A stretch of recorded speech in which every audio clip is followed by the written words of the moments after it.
नसीब हो रही हैं 2 वक्त की रोटी के पीछे। कल का दिन बहुत बड़े सहने से भी बड़ा था कि वहाँ पे हमारी माएँ, हमारी बहनें और हमारी बच्चियाँ वो 12 की तादाद थी जो हलाकतें हुई, किस लिए कि वो रोटी मांगने गए थे। इन्होंने ज़िंदगी तंग कर दी है। आम आदमी के लिए 2 वक्त की रोटी खाना मुश्किल है। कुल मिला के आटे की तकसीम, जो जहर मिला आटा, जो एक्सपायर्ड और गली सड़ी गंदम का आटा जो कि किसी भी इंसान के खाने के काबिल नहीं है, उस आटे के हसूल के लिए तकरीबन 20 के लगभग लोग अपनी जानें दे चुके हैं।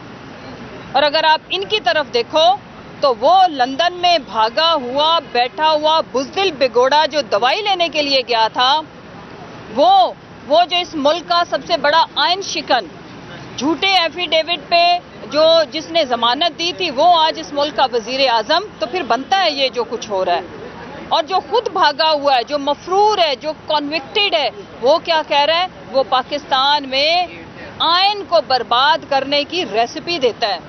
वो बताता है कि ये जो बचा कुचा आयन है, इसकी भी धज्जियां उड़ाई जाएं। और ये जिसको इन्होंने बनाना रिपब्लिक बना दिया है, करेंसी तो हमारी दुनिया में कहीं भी गुर्बत, भूख, अफलास की एग्जाम्पल देनी हो तो इथोपियन कंट्रीज़ का जिक्र होता है। हम वो बदकिस्मत लोग हैं जो 1 साल में हमारी करेंसी उनसे भी नीचे गिर गई है। पाकिस्तान इस वक्त इंतहाई मुश्किल वक्त से तो गुजर रहा है, लेकिन मैं ये पाकिस्तानियों को बताना चाहती हूँ कि हम आयन शिकनी कबूल नहीं करेंगे। हम आयन को मुअत्तल होने की बिल्कुल भी, ये जो भी हरकतें कर रहे हैं, ये जिस तरह से प्रेशराइज करने की अदलिया को कर रहे हैं कोशिश, हम इनको कामयाब नहीं होने देंगे।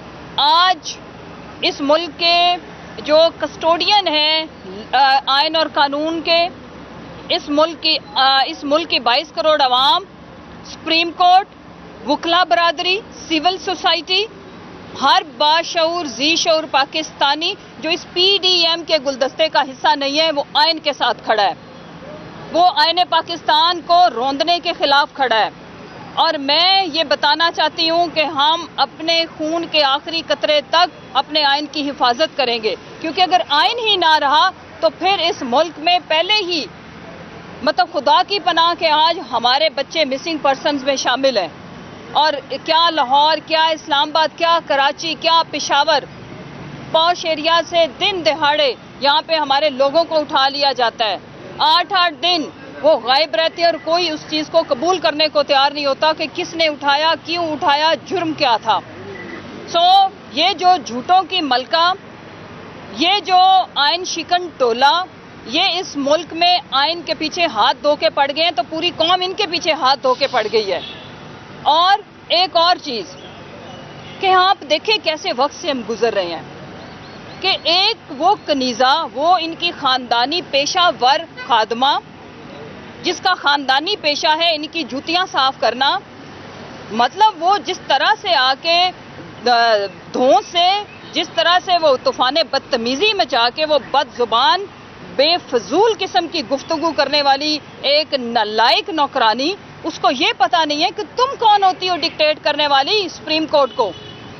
हम इंशाल्लाह, मैं तमाम वकला बरादरी से भी अपील करती हूँ कि यहाँ पे तो आयन और कानून के मुताबिक बाद में जस्टिस, वो जो क्या था नाम, जस्टिस तो नहीं है वो, ज़ेबा साहिबा के बारे में सिर्फ ये बात की हमारे चेयरमैन ने कि हम आयन और कानून के मुताबिक आपसे पूछेंगे कि कस्टोडियल टॉर्चर के को आप कैसे, आप हमारे एक डॉक्टर शहबाज गिल को उनके हवाले दोबारा कर सकती हैं। उस पर कंटेम्प्ट लगी, हमने उसको फेस किया, लेकिन क्या कोई कंटेम्प्ट लगाएगा ये जो ख़ानदानी कनीज़ा है इसके ऊपर? कोई इसको बताएगा कि तुम्हारी ये जुर्रत और औकात नहीं होनी चाहिए कि तुम ललकारो और तुम आके बताओ कि हम ये फैसला कबूल करेंगे और ये नहीं करेंगे? ये गुंडागर्दी पाकिस्तानियों, ये सिसिलियन माफिया के जो हेड्स थे, ये जो इस खानदान के नालायक बिगड़े हुए बच्चे, अब उनके नौकरों में भी शिफ्ट हो गई है। और इसका तदारुक मैंने, आपने और हमने मिल के करना है, और हम करेंगे। हम इनको आयन और कानून के ताबे लाएंगे। इस मुल्क में अगर किसी ने रहना है वो पाकिस्तान और रियासत अवाम है। रियाया से है रियासत। اور آج اس ملک میں اگر کسی کے لیے کچھ نہیں ہے تو وہ ریاست ہے، وہ رعایا ہے، وہ عوام ہے. اور اگر اس ملک میں جس طرح سے شب خون مارا گیا ایک امپورٹڈ حکومت کے تھرو، اب اسی طرح سے عدلیہ کو مجبور کیا جا رہا ہے کہ وہ غیر آئینی قدم اٹھائیں. تو آپ کی اطلاع کے لیے عرض ہے کہ 90 روز کا مطلب ہے 90 روز، اور ہم اپنے آئین کی حفاظت کریں گے. ہم آپ کو بتائیں گے کہ آپ آئین اور قانون سے بالا تر نہیں ہیں اور آپ کو اپنی لوٹی ہوئی دولت کا حساب دینا پڑے گا. آپ نے جس سے بھی NRO2 لیا تھا وہ چلا گیا ہے. آپ نے جس کھاتے میں بھی ان کو پیسہ دیا ہے یا جو بھی ڈیلیں کی ہیں، جو پرامیسز کیے ہیں، لندن پلان آپ لوگ ایگزیکیوٹ کرنے کی پوری کوشش کر رہے ہیں، لیکن آپ کو یا دبئی جانا پڑے گا، بیلجیم جانا پڑے گا. اس ملک کی عوام آپ کو اس چیز کی ہرگز اجازت نہیں دے گی. آخر میں پوری پاکستانی قوم کو یہ بتانا چاہتی ہوں کہ اگلے 2 دن ہماری پوری قوم کے لیے انتہائی اہم ہے اور ہمیں اپنے آئین اور قانون کے اوپر پیرا دینا ہے.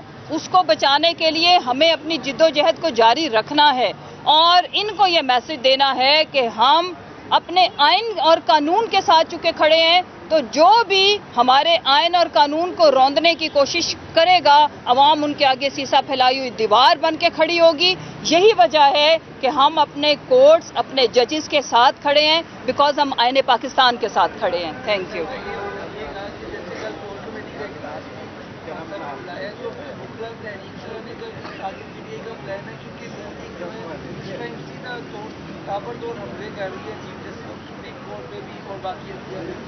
دیکھیں، یہ تابڑ توڑ حملے کر کے، یہ پریشرائز کر کے، یہ ان کا خاندانی وتیرہ ہے. یہ پیشہ ور بلیک میلرز ہیں. کبھی پاکستان تو کیا دنیا کی تاریخ میں آپ نے دیکھا کہ سٹنگ انٹیریئر منسٹر وہ نیشنل ٹی وی پہ آ کے مارنے مرانے کی باتیں کریں. اس وقت جو پوری دنیا میں ٹاپ سٹوری ہے، ایک تو پاکستان کی جو عدلیہ کے اوپر جس طرح سے ان کو ملائن کیا جا رہا ہے، پریشرائز کیا جا رہا ہے، آئین توڑنے کی کوشش کی جا رہی ہے. اس کے ساتھ ہی کہ یہ کیسا ملک ہے جہاں پہ جس نے انشور کرنا ہے لا اینڈ آرڈر، جس نے لوگوں کی زندگیوں کی حفاظت کرنا ہی اس کی ڈیوٹی ہے، وہ یہ کہہ رہا ہے کہ میں مار دوں گا یا میں مر جاؤں گا. ان کی اطلاع کے لیے عرض ہے کہ ویسے تو تم لوگوں کو ویسے اللہ تعالیٰ بھی دن لمبے کر دیتا ہے، شرم سے ڈوب مرو. آپ کے ڈوب مرنے کا مقام ہے اور انشاءاللہ آپ کو سیاسی موت ہم دیں گے. باقی آپ جانو اور آپ کا معاملہ اللہ جانے، ورنہ آپ جا کے کسی گندے تالاب میں ڈوب کے مرنے کے قابل ہو جو آپ لوگوں کے اعمال ہیں. ہم آپ کو اور پاکستان کی عوام آپ کو ازلی سیاسی موت دیں گے اور ہم آپ کو انشاءاللہ آئین اور قانون کے تابع کریں گے. جو کچھ آپ نے کیا رانا ثناء اللہ، آپ نے جو ماڈل ٹاؤن کے اندر 14 لوگوں کا قتل کیا تھا نا، اور اس کے علاوہ عابد شیر علی کے والد محترم کے مطابق آپ اس سے کہیں زیادہ قتل کر چکے ہو اور اس کے ثبوت بھی موجود ہے. اس کی سزا میں اگر آپ کو کچھ ہو جائے تو وہ انشاءاللہ ہونا ہی ہے، وہ ہونا بھی چاہیے. لیکن باقی آپ اس قابل نہیں ہو کہ آپ کے ساتھ ہم کوئی ذاتی دشمنی رکھیں. ہماری کسی سے ذاتی دشمنی نہیں ہے. ہم آئین کو امپلیمنٹ کرانے کے لیے، آئین کی بالادستی کے لیے، جمہوریت کو قائم رکھنے کے لیے اپنی جدوجہد جاری رکھے ہوئے ہیں. باقی یہ جو آپ لوگوں کی جتنی بھی بک مشینیں آپ نے عدالتوں کے اوپر کھولی ہوئی ہیں یا جس طرح سے آپ لوگوں کی کردار کشی کرتے ہیں یا دھمکیاں دیتے ہیں، اس سے نہ قوم ڈرنے والی اور خان صاحب تو بالکل ہی نہیں ڈرنے والے.